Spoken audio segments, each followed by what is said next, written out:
Hi, Tu-Hien. Welcome to the podcast. I'm so happy to have you here with us today. Thank you for having me. So I have so many questions, but I'd love to start with your backstory. Can you tell us just a little bit about yourself, your background, and what led you to doing the business that you're doing now, and maybe describe that for us? Yes. So about 7 years ago, I started my company, Bojen, and it came from my own personal experience in having my daughter and having challenges breastfeeding. And I was telling my husband, like, there's no way that this is what women have to deal with when they want to breastfeed for their children. Like, every mom needs to do this. And then that's what kind of sparked the ideas of creating a product to help breastfeeding women. And so we launched our product in 2016 to the market, which is called the breast pump cushions. And so I've been serving the new mom breastfeeding pumping market for the past 7 years. And through my journey, I actually discovered in speaking with our customers and my own personal experience and my team's personal experience is that women need a lot of support beyond just breastfeeding. And it's just beyond physical too. It's a lot of emotional and mental, spiritual support. They need a tribe, they need a community. And that's what sparked the next idea of building a mom community centered around wellness. And that's which now I'm building right now. It's called the Mamaverse. It's a community where we connect with wellness experts to help moms in the physical, mental, emotional, and spiritual wellness. So we bring basically the audience that we built in the past 7 years through beyond breastfeeding. So that audience would take them through like a wellness journey. So focusing on the mom's self-care and wellness to help them feel better. I love that you're adding that aspect to the mom community. That's very cool. It's kind of similar to what I'm doing, for very different reasons within my own community, but it feels like it brings it all together because there are so many components of it. When I had started breastfeeding, I have 3 boys. And I did not have an easy time at all. I actually had a really difficult time. And the only support I really had, I think, was the lactation nurse in the hospital. And then somebody who would follow through. But if you don't really have a good lactation nurse or guide or whoever it is helping you, it just becomes more frustrating. And there were a lot of tears. Mm-hmm. And I think a lot of women, maybe while they're like preparing for pregnancy, don't realize how emotional breastfeeding can be, especially even in the weaning process. I find even myself, I had like a bit of an emotional attachment to it. Even though I hated breastfeeding, I felt guilty around wanting to quit. And that's just something that I don't think people ever really talk about. And then the emotions and just postpartum and just like re-familiarizing yourself with your body and like, all the mental things that go on with society and social media is like, you're supposed to go back to normal after the first 2 weeks, like, just those expectations. And now, so in building the Momverse, it's all about like bringing the focus back to the mom, her wellness and her own self-care journey. So you said that you hated breastfeeding, right? And you actually built a whole business around it. So it must have had a huge impact on you. Can you talk about your story with breastfeeding? And so I had my daughter, and the night I gave birth, there was no lactation consultant, really anybody. That was the word I was looking for earlier. Yeah. It was just like, all right, here's your baby, just feed her. Like, okay, what does that really mean? Am I doing it right? As a new mom, like you just are like, so I just gave birth. So like, I don't know what I'm doing. I'm tired. My body, I can't even I don't even know what's going on. So it was just really challenging. And then like when I got home, it's like, okay, now feed the baby. It's crying. She's crying, changing diapers, feed the baby. She's still hungry. Am I doing it wrong? Unless the lactation consultant was with me, I wasn't able to actually nurse. Right. So she can't be with me like for 2 weeks straight. So I ended up like going to pumping, and I didn't really know how to use a pump either. So it was just like really painful and very emotional. Very painful. Yeah. Very emotional. Yeah. And I just at the time, I didn't really have like friends around me who were also giving birth to like, so this is how you do it. Here's some tricks and things. And I went to the Facebook groups and they were supportive, but there was like, after a while you get used to the pain. You know what I mean? I'm like, well, I don't know. Should it really be like that? So that's what really made me like so I really got to know the community of women who were breastfeeding and their pains, what were their difficulties. And that's when my husband and I were like, do you think we can like build something to solve this? So we did it. We just went all in. It took us about, I want to say 6 months to a year to conceptualize it, test it. We did a Kickstarter to raise $25,000 to go into production, made it, delivered it, and scaled it from there. Oh my goodness. So I'm really curious about your product itself. So this product, I assume, was something that would have helped you a lot if you had it then. So can you talk about your product? Yeah, so the product is called the breast pump cushion. It's stretchy and it's plastic and it's made to be used with almost any breast pump. So in the market at the time, when I was looking for things to make pumping less painful, it's very brand specific. So it's like if you have a Medela pump, you use the Medela flange and you use Medela products. If you have, LV, etc. So I was like, what if I made a product that was brand agnostic? You can use it in your Spectra, your LV, your Willow, Medela, and that's how. So I created more like a universal kind of, as long as it's shaped generally like flanges, it would work. So we created this stretchy plastic cushion that you can insert to help pumping moms. So at the time, I wanted to create this cushion to improve the comfort, obviously, and also it helps improve the fit with the flange. And then our customers, like through years of being in business, discovered that it really helped women with elastic nipples to pump even better. Yeah. Okay. Did you have any setbacks during product development? I'm interested in this because I've developed a product too. Setbacks, like, I mean, we created over 40 prototypes. So by setbacks, that means there's a lot of trying and failing and then learning from that. The prototype that the version we went to market with was probably in the 50s. And even today, 7 years later, I'm still tweaking. Like, oh, what if we change this? What if we do this? Like, it's like a continuous process. And it's based on the feedback that we're always asking our customers, because they'll say, oh, can you make it clear? Because before it came out as a color, they're like, oh, I would like it. I can't see. I want to. So then we just constantly make adjustments that way. So setbacks would be like a lot of failing, a lot of trying and failing and learning from, and then continuing to improve. And that's why not everyone has a product, right? Because you have to have the thick skin and the drive to keep going when things fail like that. A lot of people will give up. So I'm sure you have to be used to hearing no. For sure. The rejection is huge. I'm sure people have asked you this before, but have you considered going on Shark Tank?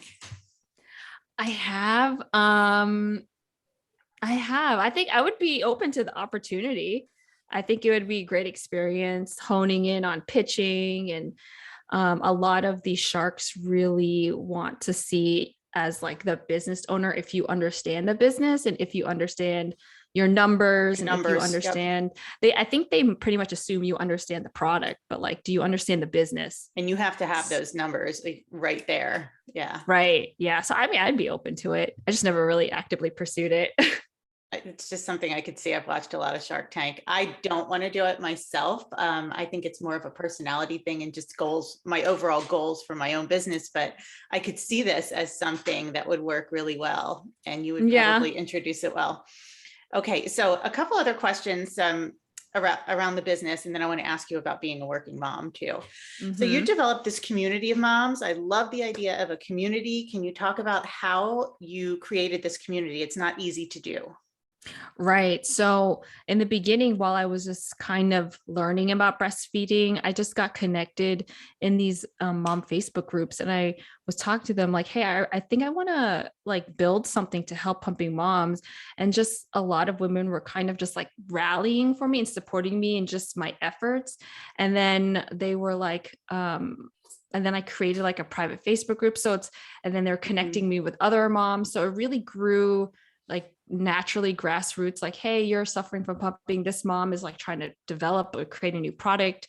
You can like join her and follow her journey and try it out, see if it helps you. And these mom would like tested part like some of those 40 prototypes. Yeah, that's Yeah. great. Yeah. Yeah. And it just happened naturally. And I find that like there's definitely a group of people out there that are like willing to help, because it wasn't really for me. It was like for them. Because by that time I was towards the end of my journey. So I'm like, I really want to do this for future pumping moms. I think that they deserve it. So for sure. And organic growth is always the best growth, for sure. Okay, let's talk about you as a working mom. I'm always very interested in work-life balance. A lot of my own gift sets and things are centered around like balance for moms and self-care. So what does that look like for you? Do you feel like today you're able to balance work and life? I think it's always I think it's always a give and take. So, I mean, even right now, my daughter is at home with her tutor, my husband's at work. So it's like, we have to like work as a team. If I know I'm in a meeting, he has to be available, vice versa, take care of our daughter. But, it's mostly my mindset around that is like, I have to give myself grace when things don't happen on the time that I wanted to, exactly how I wanted to, or maybe everything doesn't get done. And it's okay, because I just kind of look back and think about what my actual priorities are in life. It's to be present for my family and my daughter.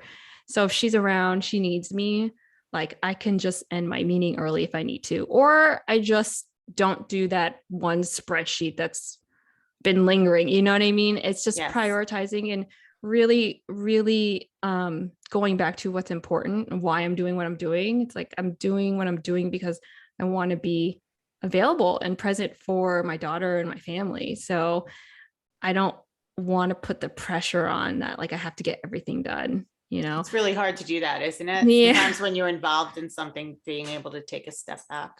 Yeah. And even for the self-care part, like, yes, I would love to like wake up at 5 a.m. and do everything and finish my day at 11. But sometimes I'm just in a season in life where I can't do that right now. And I think I'm okay with that. There's seasons where I can, and then there's times when I can't. And I just find pockets of time where I can just, become present, meditate.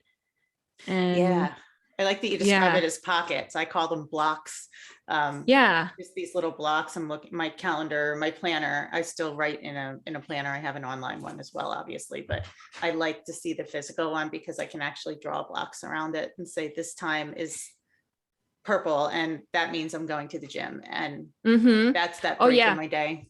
Yeah, I block out my gym time so nobody can book meetings in. I have like CEO time, which is like my white space where I can give myself freedom to do or not do things. Cause I actually find as a business owner, you actually need that space to think creatively. I really like that. And I think I'm going to steal that. No, totally. Love it. Oh my totally. goodness. Because as an owner, you're like doing everything, right? You're sweeping the floors and customer service, you're like everything. So when are you supposed to think about how to grow the business or what the future of your business is? So I have 2 like CEO blocks in the Monday and Friday. And I also don't schedule meetings on Fridays either. So those, good idea. So that it just gives me space to think, because I think that's critical so that like my business can always evolve. Yeah, I've noticed that I'm slowly dwindling away Friday in my own planner, that I'm taking things away one at a time, to where there is all of this open space, which always kind of scared me before, but I think it's really necessary for all of those reasons. Yeah. So I like to know about this, and I think other women like to hear these stories too, but just a day in the life. What would be a day in the life? And I know every day is probably very different, but if you were to kind of walk us through a typical day in the life, what does that look like for you?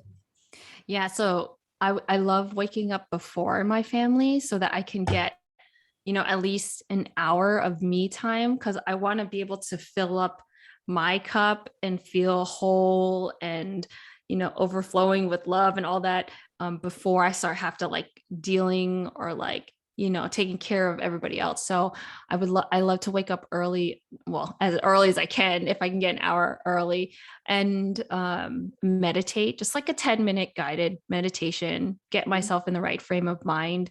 Then I do some like gratitude journaling, my affirmations, and that whole process could it could just take like 15 minutes. It doesn't have to be a huge thing. And then I like to read, like just peacefully, just like read for a little bit between like 15 to 30 minutes of reading. And by that time, my daughter's wrestling, and then it's like off to the races to get her ready and school and all of that. And then I usually try to find a pocket of time to go to the gym, like an hour just to the gym. I go 3 days a week. I used to be like one of those people that go like 5-6 days a week, but like, it's just I'm just not in that season anymore. And that's okay. I'm just in a different stage in my life. And then, so that's how so after the gym, then it's like working, the meetings. And I like to condense my meetings in like a certain time block. So I don't have too many gaps in the middle. So I time block a lot of my activities. So it's like the self-care time block, gym time block, and then like meetings. And then maybe I give myself an hour or two of like deep work. Ideally, I would like to do the deep work before the meetings, but it doesn't always happen like that. And then when I'm done with that, then it's just the rest of the time is with family. Yeah, your day actually is very similar to my day. And it's funny, with all of these interviews that I'm doing, it's such a wide spectrum of women that I'm interviewing, but it's all about entrepreneurship and self-care and wellness journeys. And I just started taking note, I was just doing this now, of the common themes that are coming up, and just seeing things that I'm noticing across the board. And one of those things is that morning routine, setting that hour aside in the morning. And I think many of us do the same exact thing. And I don't think there's any guide telling us to do that. It's what you figure out. Yeah. And, honestly, sometimes that morning block doesn't happen. Sometimes I only get 10 minutes and I can't do all my meditations and reading and everything. So it's kind of like what another friend told me, you just can find pockets of time to meditate. Maybe it doesn't all happen in the morning, but if you could get it done like afternoon or evening, at least you got it done. And it's all for your mind and your own wellness. So as long as you find the pockets or the blocks of time to do that, it still counts. Yeah, it still counts. It does. Yeah. So how about as far as pivoting, how businesses grow and emerge and they change and evolve. What changes have you noticed in your business over the years that maybe have even happened naturally? Yeah. So e-commerce was huge during the pandemic, right? So during the pandemic, our business actually grew significantly. And people's purchasing behaviors just changed, or moving all more towards online. So they were more available to spend money. So 2020 and 2021 were like kind of odd years where we just had massive growth in the e-commerce space. However, there was a lot of like supply chain challenges. Tell me about with shipping and like supply, like getting your materials ready. Luckily, a lot of our stuff are, right? Yeah. So I'm thankful that I didn't even do this on purpose. It's kind of coincidence but we're fully production. Everything is produced in the US actually, and our materials are sourced here. So our supply chain delay was just not as significant as people who might be sourcing from overseas. So I totally feel for those businesses. I totally feel for those businesses that are like, my stuff is stuck in a container in China for the past 2 months. So, so we had to be creative. We'd be creative during the pandemic. So now 2022 is kind of another odd year, that it's not like the previous 2 years. I feel like now the growth might be kind of like normalizing back to what normal growth is. So now it's like, okay, if I really want to maintain the growth, how do I have to evolve the business? And that's how I decided that building like the Mamaverse digital community is a good direction to go in. So then you don't have to worry about supply chain and those type of delays. So that I have both sides of the business to like rely on.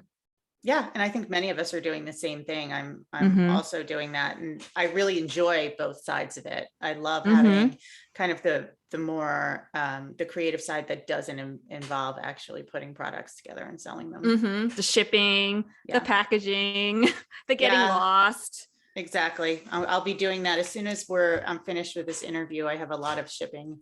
Yeah. Yep. So, okay. I can feel that. Oh. I feel that in my heart. Yeah. Two more questions before I ask you how we can find you online. What has been your greatest joy along the way? And on the flip side of that, your greatest challenge in this whole business journey?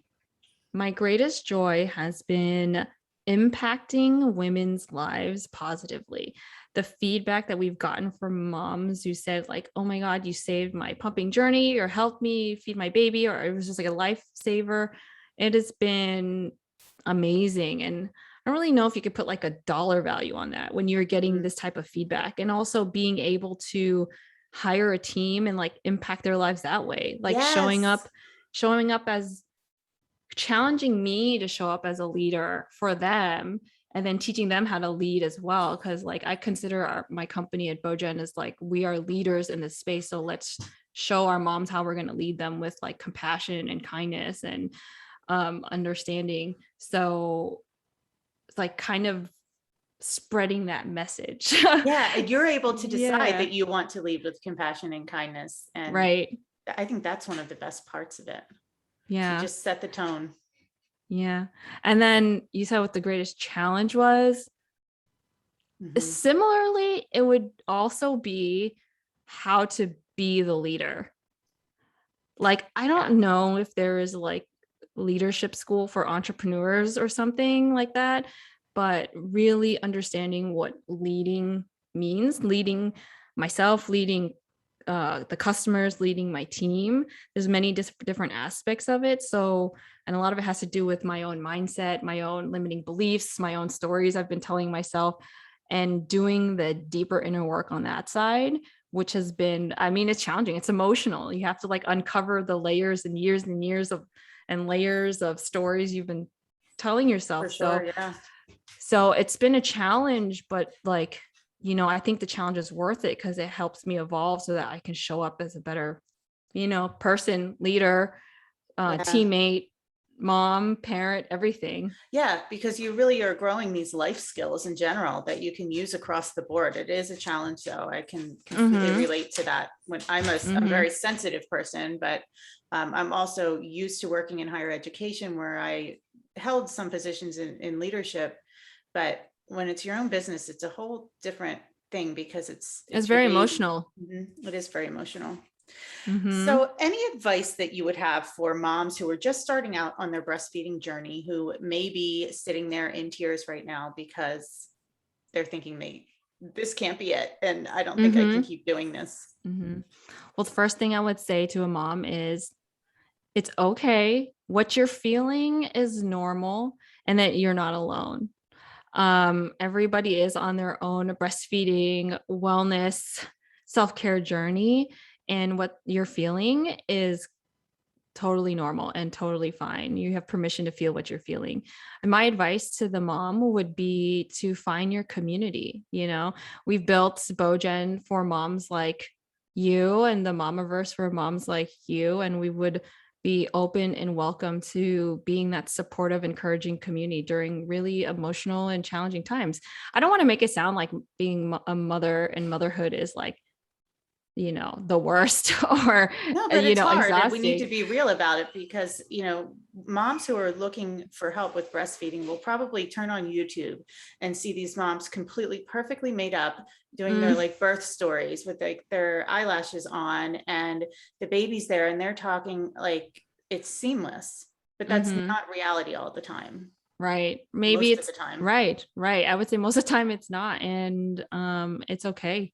Like life doesn't need to be like Instagram perfect because it's not. It's not. And you have this community of real people, real moms that can help one another. Yes. So this is the perfect time to ask you, where can moms find you online? Awesome. Yes, I would love to connect with everybody on Instagram. My personal handle is Tu-Hien.Lee, and then also my company is Bojen Mom. Great. So I will include that in the notes, of course, for the show and also in the YouTube notes. And yes, that's it. I am so glad I had a chance to talk to you and to learn more thank you about your so company. much. Thank you so much.